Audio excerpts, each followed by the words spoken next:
என்னிடம் திருமண பொருத்தம் கேட்பதற்காக ஒரு பெண்மணி வந்திருந்தார். நிறைய ஜாதகங்கள் அவர் எடுத்துன்னு வந்திருந்தார். நான் நிறைய ஜாதகங்கள் எடுத்துன்னு வந்தாலும் எந்த ஜாதகம் பொருத்தமாக இருக்கும் அப்படிங்கிறத நான் பார்த்து எல்லா ஜாதகத்தையும் பார்த்தாலும் எல்லா ஜாதகத்தையும் கரெக்டாக நம்ம எந்தெந்த நட்சத்திரம் எங்கெங்கே இருக்குது, எந்தெந்த கிரகங்கள் எங்கே அங்கே உட்காந்துட்டு இருக்குது, எவ்வளோ பலம் எவ்வளோ பலகீனம், இது ஒரு பெரிய ஒரு கடல். அதெல்லாம் டக்கு டக்கு நம்ம யோசனை பண்ணி பார்த்து போட்டு செஞ்சு கொடுத்தாகணும். ஏன்னா ஒருத்தருக்கு ஜோதிடம் பார்க்கறதுக்குன்னா எனக்கு 2 hours இல்லை 3 hours ஆகுது.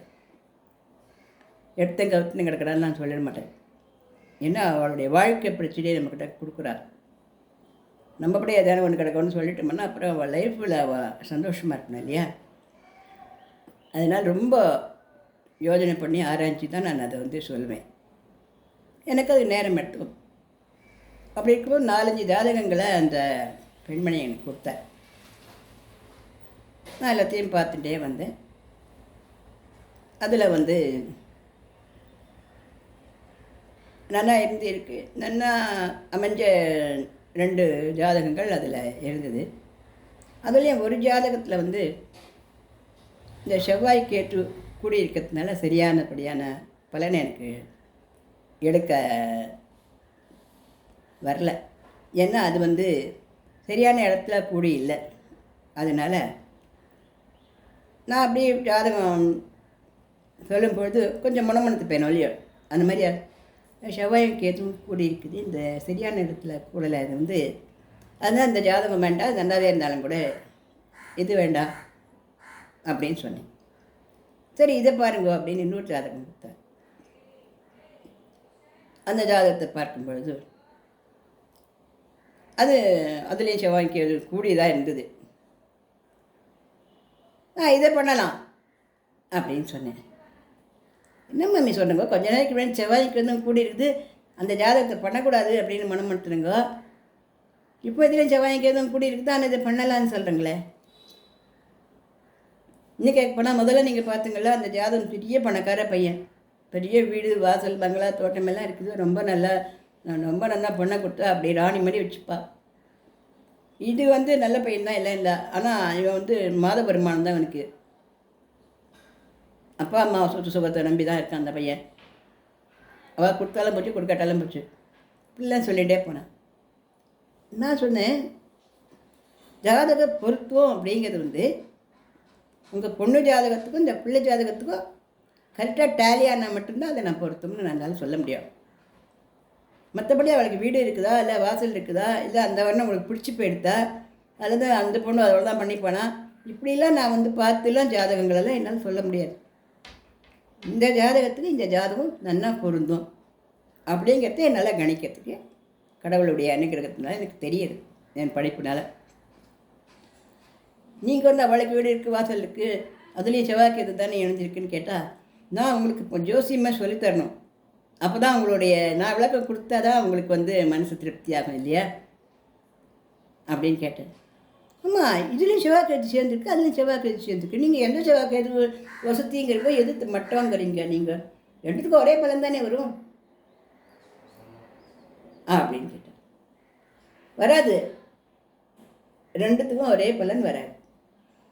ஒரு லக்னத்துக்கு செவ்வாய் யோகக்காரகர், ஒரு லக்னத்துக்கு செவ்வாய் சத்ருக்காரகர், ஒரு லக்னத்துக்கு செவ்வாயினுடைய ஆட்சி வீட்டில் இருந்தால் அது ஒரு விதமான பலன். கேத்து ஸ்ட்ராங்காக இருந்து அங்கே செவ்வாய் இருந்ததுன்னா அது ஒரு விதமான பலன். ராகு கேதுகள் தனி வீடுகள் இல்லை அப்படின்னாலும் கூட அது இருக்கிற வீட்டை வச்சு நம்ம அதை அந்த குரு பலன் குரு பார்க்கறது, நம்ம கிரகங்கள் பார்க்கறது வச்சு அது ஸ்ட்ராங் இல்லையா, அது என்ன குரு கொண்டு நம்ம கண்டுபிடிக்க முடியும். இப்போ அந்த ஜாதகம் ஏன் நன்னா இல்லை அப்படின்னு சொன்னீங்கன்னாக்கா, அந்த வீடு வாசல்லாம் இருக்கக்கூடிய பையனை உங்கள் பிள்ளைக்கு பொண்ணுக்கு பண்ணிக்கூடாதுன்னு எனக்கு என்ன மாமி நடுவு தடுக்கிறதுக்கு எனக்கு இருக்குது. எனக்கு அப்படி இல்லை. ஆனால் அந்த பிள்ளைய நீங்கள் பண்ணிட்டீங்களானாக்க குடும்பத்தில் ரொம்ப சண்டையும் கூச்சலும் குழப்பமும் கோர்ட்டு கேஸுன்னா போகிற மாதிரிலாம் அதில் தெரியுது. அதனால் அதை வேண்டாம் அப்படின்றத நான் சொன்னேன். இதையே பண்ணலாம் அப்படிங்கிறத நான் சொன்னேன்னா, இதில் செவ்வாய் ஆட்சி வீட்டில் இருக்குது. உச்சிகத்தில் ஆட்சி வீட்டில் செவ்வாயோட கேத்து இருக்கிறது அப்படிங்கிறது வந்து அதுக்கு நேர்மாறான பலன். ரொம்ப நல்ல மனுஷன் வந்து கணவனாக வருவான், ரொம்ப அன்பாக வச்சு பார்த்துமா, எல்லார வாழ்க்கையில் பணமும் காசும் எல்லாமே இந்த ஜாதகத்துக்கும் நல்லாவே அமையிறது. அதனால் இல்லறம் அப்படிங்கிறது என்ன, ஒரு திருமணம் அப்படிங்கிறது என்ன, பணத்துக்கு பணம் சேர்ந்துக்கிறதோ வேலைக்கு வேலை சேர்ந்துக்கிறதோ அது இல்லையே. ஒரு பையனும் ஒரு பொண்ணும் அதை சேர்ந்தாலுன்னா கிட்டத்தட்ட ஒரு 50-60 வருஷம் அவள் வந்து சந்தோஷமாக அந்த குடும்பத்தை நடத்தின்னு போகணும் இல்லையா. அந்த மாதிரி அமையக்கூடியது தானே நல்ல பொருத்தம் அப்படின்னு சொல்கிறது வழக்கம். அதோடு இந்த ஜாதகத்துக்கும் ஒரு வீடு வாசல் நிலம் இது எல்லாம் கிடைக்க போகுது. இந்த பையனே இன்னும் நன்னா முன்னுக்கு வர போகிறா, இன்னும் நன்னா வர போகுதுங்கிறதெல்லாம் காமிக்கிறது. அதனால் செவ்வாய்க்கு எதுவும் சேர்ந்துட்டா, எல்லா இடத்துலையும் சேர்ந்துட்டா ஒரே மாதிரியான பலனை எப்படி என்னால் சொல்ல முடியாது. நான் எனக்கு சொல்லிட்டேன், செவ்வாய்க்கு எதுவும் இந்த சேரக்கூடாத இடத்துல சேர்ந்துக்கிட்டேன், அதனால் இந்த பிள்ளை ஜாதகம் வேண்டான்னு என் மனசுக்குள்ளே நான் சொல்லிட்டேன். அது உங்களுக்கு காதில் விழுந்துடுது. அதனால் நீங்களுமே தெரிஞ்சுக்கோங்க, செவ்வாய்க்கு எதுவும் வந்து சேர்ந்தாலே கெடுதல் ஒன்றும் கிடைக்காது அப்படின்லாம் கிடையாது. செவ்வாய்க்கு உகந்த வீட்டில், செவ்வாய்க்கு ஆட்சியான வீட்டில் செவ்வாயோட கேது சேர்ந்து இருந்ததுன்னா அந்த ஜாதகன் தன்னுடைய மனைவியை மக்களை நன்னா நேசிப்பான்.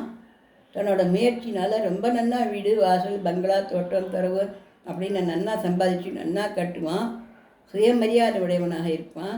மனைவி நேரத்தில் கடைசி வரைக்கும் பிரீத்தியாக ரொம்ப பாசத்தோட ரொம்ப நன்னா வச்சு காப்பாற்றுவான் அப்படின்றதெல்லாம் அதுக்கு உண்டான பலன். அதனால தான் நான் அப்படி சொன்னேன் அப்படின்னு சொன்னேன். இல்லைம்மா நீ தப்பாக நினச்சிக்காங்கோ, நான் எங்களுக்கு என்ன ஜோசியமா அப்படி அவ்வளோதான்னு தெரியும், நீங்கள் என்னமோ செவ்வாய்க்கு இது இருக்குது அது என்னமோ நல்லா இல்லைன்ற மாதிரி விட்டுட்டு ஒன்றுங்கோ இது என்னமோ நல்லா இருக்குதுன்னு சொல்லுங்கோ. ஆனால் மனுஷ ரீதியில் பார்த்தா நீங்கள் முதல்ல நான் கொடுத்த அந்த பையன் வந்து நிறைய பெரிய காரு பங்களா வீடு வாசல் தோட்டம் தோட்டம்லாம் நிறைய இப்போவே இருக்குது அவனுக்கு. ராஜா மாதிரி ராணி மாதிரி வாழலாம் இவன் போனால். இப்போ இவனை பண்ணிட்டாக்கா கொஞ்சம் கஷ்டப்பட்ட முன்னுக்கு வந்து அதுக்கப்புறம் தான் நல்லா இருக்க முடியும் போல் இருக்குது. அதனால அது ஒரு யோஜனையில் சொன்னேன். அதுவும் அதே போல் இதுலேயும் செவ்வாய்க்கு சேர்ந்துருக்கேங்கிறதுனால நான் அதை பற்றி நான் உங்ககிட்ட கேட்டேன். வழியே வேறு ஒன்றும் இல்லை, நீங்கள் நல்லா சொல்வேன்றது தெரியும். இதில் தப்பாக நினச்சிக்கிறதுக்கோ ரைட்டாக நினச்சிக்கிறதுக்கோ ஒன்றுமே கிடையாது. ஏன்னா நீங்கள் காக்கையோடு வானத்திலே கருங்குழிலும் பறக்கும்போது நிறத்தில் தான் ஒன்றாக இருக்குது.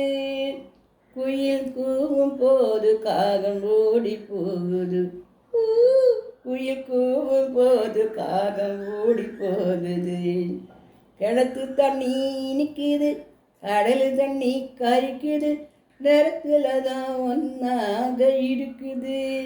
எடுத்து குடிக்கும்போது பேதம் நல்லா புரியுது அப்படின்னு உண்மை எது பொய் எதுன்றதை நம்ம ஆராய்ஞ்சி அலசி ஒரு ஜோடியை ஒன்று சேர்க்கணுமே வழிய நம்ம மேற்பார்வையில் அது இருக்குது இது இருக்குது அப்படிங்கிறதுக்கோசரம் நம்ம அதை சேர்க்கக்கூடாது. லைஃபுங்கிறது 2 வருஷம் 4 வருஷம் 8 வருஷம் 10 வருஷத்தோட முடியறதில்லை. திருமணம்ன்றது 1000 காலத்து பயிர். இப்போ நம்ம அந்த குழந்தைகளை சேர்த்து வச்சோம்னா அவள் நீண்ட நெடுங்காலம் சந்தோஷமாக வாழணும். அதுக்கோசரம் தான் நான் இந்த ஜாதகத்தை உங்களுக்கு கொடுத்தேன். அப்புறம் உங்களோட சௌகரியம், நான் வந்து இதுதான் பண்ணணும் அப்படின்னா நான் சஜஸ்ட் பண்ணல. இது பண்ணால் இன்னும் நல்லா இருக்கும், அது பண்ணால் ஒரு வேளை அந்த மாதிரியான பிரச்சனை இருந்தால் அதை நீங்கள் சமாளிக்கிறது தயாராக இருந்தால் அதையும் நீங்கள் பண்ணிக்கலாம்.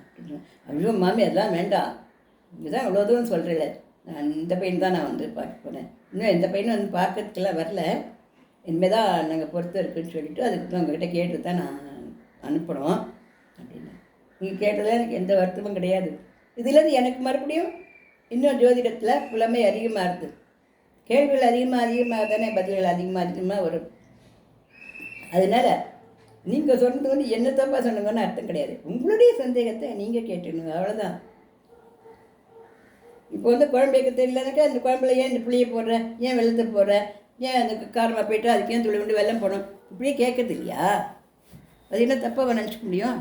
இந்த உப்பு புளி காரமெல்லாம் நல்லா கரெக்டாக இருக்கிறதுக்கு ஒரு சுண்டக்காய் வெள்ளத்தையே லாஸ்ட்டில் போடுறது அந்த குழம்புக்கு நல்லா இருக்குமா அப்படின்னு சொல்கிறது இல்லையா? அந்த மாதிரி நீங்கள் கேட்டுங்க, அதெல்லாம் இஷ்வால்ரைட்டுன்னா இருக்குது இதில் போய் அப்படின்னு சொன்னேன். அப்புறம் அவள் வந்து அந்த பிள்ளைக்கே கல்யாணம் பண்ணி கொடுத்துருக்கா, நல்லா இருக்கா இப்போது. ஆனால் இப்போதைக்கு அவனுக்கு பெரிய வீடு வாசலெல்லாம் இல்லை. ஆனால் அந்த பையன் திறமையாக சம்பாதிச்சு நன்னா வருவான். ஜாதகம் பொறுத்து நன்னா இருக்குது, நல்லா சந்தோஷமாக கொடுத்துறான் நடத்துகிறான்றதை கேள்விப்பட்டேன். இது எனக்கு இந்த ஜோதிடத்தில் ஒரு என்ன சொல்கிறது, அது நம்ம ஜோதிடம் சொன்னாலும் சில பேர் ஜோதிடத்தை அதை சரியாக ஃபுல்லும் படித்து தெரிஞ்சுக்கிறதுக்கு அவளுக்கு சான்ஸ் இல்லை இல்லையா. இப்போ எனக்கு எல்லாமே ஃபுல்லும் படித்து தெரிஞ்சுட்டு இருக்கான் அப்படிங்கிறதுனால நான் அந்த அளவுக்கு அது சொல்ல தெரியுது. அதனால் சட்டுன்னு பார்க்குறதுக்கு இப்போ 4 செவ்வாயா உடனே செவ்வாய் தோஷம் அப்படின்னு வரும். 4 உச்சிகத்துலேயே மேஷத்துலேயே செவ்வாய் தோஷமே இல்லையே, செவ்வாய் ஆட்சி தான். இது வீரமாக இருக்கிறது எப்படி, போர்க்களமாக இருக்குது எப்படி. வீரமாக இருக்குதுன்றது ஆட்சியாக இருக்குது. கண்ணா பின்னாடி இடத்துல இருந்தால் அது போர்க்களமாகும். இது ரெண்டும் ஒன்றாயிட முடியுமா? அந்த மாதிரி அந்தந்த இடத்துக்கு ஏற்றபடியாக அந்த கிரகங்கள் பார்த்தாலும் உடனே இது இப்படி அது அப்படி அப்படின்னு உடனடியாக அது நம்ம சொல்லிடக்கூடாது. இப்போ சனி பகவான்லாம் அந்த அனுஷத்தில் இருந்தார் அப்படின்னா அது ஒரு யோகமே கூட. அந்த மாதிரி ஒரு கிரகங்கள் ஒரு இடத்துல இருக்குது அப்படின்னா அது அந்த கிரகத்தினுடைய பலம் பலகீனம் அதை இடத்துல நம்ம முக்கியமாக நம்ம பார்த்து அது திருமண பொருத்தமும் பார்க்கும் பொழுது ரொம்ப அக்கறை எடுத்துன்னு நம்ம அதை பார்த்து அதை நம்ம செய்யணும். பல பேர்கள் ராகு நன்னா இல்லை, கேது நன்னா இல்லை, அதே மாதிரி ராகு கேது அமைஞ்ச வழக்கு தான் கொடுக்கணுமா அப்படிலாம் கிடையாது. அதே மாதிரி ராகு அதே மாதிரி கேது அமைஞ்சு இருக்குமாண்ணா, அப்படிலாம் கொடுக்கவே வேண்டாம். ராகு கேதுலாம் எங்கே வேணாலும் இருந்துக்கலாம், அதை பற்றி இல்லை. முக்கியமாக பார்க்க வேண்டியது செவ்வாய் தோஷம் ரொம்ப இருக்கிற வழக்கு, செவ்வாய் தோஷம் இல்லாத வளை கல்யாணம் பண்ணி கொடுக்கக்கூடாது. அதாவது செவ்வாய் தோஷம் அதிகமாக இருக்கிற ஒரு ஆணுக்கு செவ்வாய் தோஷமே இல்லாத ஒரு பொண்ணை கல்யாணம் பண்ணி கொடுத்தாக்கா அது நீண்ட நாள் வாழாது, பிரச்சனைகள் வரும் அப்படிங்கிறது. 2ல் ராகு இருந்தாலே குடும்பம் இருக்காது, குடும்பத்தில் சண்டை வரும். 2ல் செவ்வாய் இருந்தாலே பொண்ணு முட்டின்னு போவா, சண்டை போடுவா, அப்படிலாம் கிடையாது. ஆனால் அதை எப்படி பார்க்கணும் அப்படின்றது நட்சத்திர கால் வச்சு நட்சத்திர சாதம் வச்சு அந்த நல்ல குருவனுடைய நல்ல சுபகங்களுடைய பார்வைகள் இருக்கா அதை பார்த்து நிறைய அது சாதாரணமாக பார்த்து எதுவோ இது நல்லா இருக்குது இது நல்லா இல்லை அப்படின்னு போட்டு கொடுத்துற ஒரு கணக்கு இல்லை. வெறும் கணக்கு இல்லை, அது வாழ்க்கை. ஒரு உசுரோன் ஒரு உசுரன் சேர்ந்து இன்னொரு உசுரை ஏற்படுத்திட்டு சந்தோஷமாக வாழறதுக்கு வீடு வாசலம் காரம் மங்களாக சந்தோஷமாக சௌபாகியமாக விருந்தினர்களை நல்லா வரவேற்று உபச்சாரம் பண்ணி மாமியார் மாமனாரோட சந்தோஷமாக இந்த மாதிரி எவ்வளோ இருக்குது. லைஃப் அப்படிங்கிறது எவ்வளோ பெரிய பூத்து குலுங்க வேண்டிய ஒரு சந்தோஷமான ஒரு ஒரு விஷயந்தானே இது. அதனால் அதுக்கு உண்டானபடி நம்ம சொல்லணும். இப்படி இருந்தால் இப்படி அப்படின்னு உடனடியாக எல்லாத்துக்கும் ஒரே பலனாக வராது. பார்க்குறதுக்கு ஒரே மாதிரி தான் இருக்கும், பார்க்குறதுக்கு ஒரே மாதிரி தான் இருக்கும். ஆனால் சூரியனோடு சேர்ந்தால் எல்லா கிரகமும் அஸ்தங்கம் ஆகிப்படுமே மாமி, சூரியனோடு சேர்ந்தால் எல்லாத்தையும் அந்த சூரியன் அழிச்சுடுமே அந்த ஒளியில் அப்படின்னு ஒரு பெண்மணி கேட்டாங்க. சூரியனோட எந்த கிரகத்தை சேர்ந்தால் அழியும், எந்த கிரகம் சேர்ந்தால் அதோட ஒளியினால் தாக்கப்படாது. சுக்கிரனும் புதனும் தாக்கப்படாது, செவ்வாய் அந்த மாதிரி கிரகங்கள்லாம் தாக்கப்படாது. இப்படி பார்த்து பார்த்து பார்த்து பார்த்து நிறைய விஷயங்கள் தெரிஞ்சுட்டு அதுபடியாக நம்ம இந்த ஜோதிடத்தை தெரிஞ்சிட்டோம்னா ரொம்ப நல்லா இருக்குங்கிறது என்னுடைய விருப்பம். இந்த பதிவை பிடிச்சிருந்ததுனாக்கா கொஞ்சம் லைக் பண்ணுங்கள், ஷேர் பண்ணுங்கள், சப்ஸ்கிரிப்ஷன் கொடுங்க. நிறைய நாள் பாருங்கள், நீங்களாம் நிறைய சப்ஸ்கிரிப்ஷன் தான் கொடுக்குறோங்க, எனக்கு ரொம்ப சந்தோஷமாக இருக்குது. கூடிய விரைவில் நான் இந்த சனி பயிற்சி பலன்கள் கூட இப்போவே நிறைய பேர் கேட்டுருக்கா போடுங்க அப்படின்னு. ஆனால் இன்னும் 3 மாதம் கிடக்குது சனி பயிற்சிக்கு. நான் இப்போ படித்து போட்டேன். ஆனால் என்ன நல்லது வரும் அப்படின்னாக்கா, இப்போ ஏதாவது கஷ்டப்பட்டு இருந்தேன்னா அவளுக்கு இப்போ 2 மாதம் தான் கஷ்டமா, இனிமேல் சந்தோஷம் வரும் அப்படின்னு சந்தோஷமாக வரும் இல்லையா. அதனால் அதையும் இனிமேல் கொடுக்கலாம் கூடிய சீக்கிரம் நினச்சிட்டு இருக்கேன். நன்றி, வணக்கம்.